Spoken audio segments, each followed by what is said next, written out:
আমরা আজকে জানবো এরকম ভাগ ভগ্নাংশ করে দেখানো।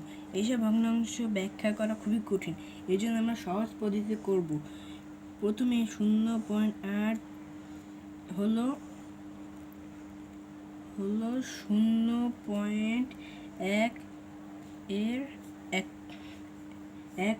8 একক,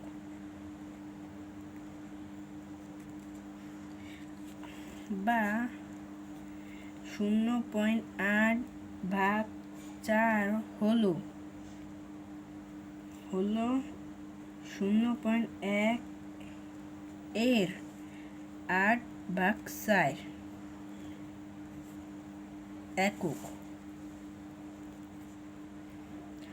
অতএব এভাবে সমান সমান 0.8 4 সমান সমান 0.2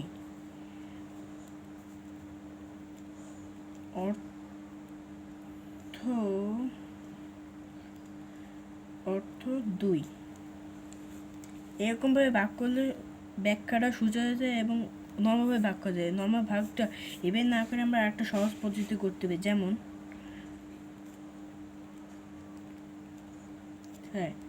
এইটি না করে এই যে 0.টা না 8 ভাগ 4 এরকম নর্মালভাবে করে ভাগ করলে 2 হয়, পয়েন্টের জায়গায় পয়েন্ট, আর এই জায়গায় বসে না থাকলে রাফে করলে সবচেয়ে ভালো।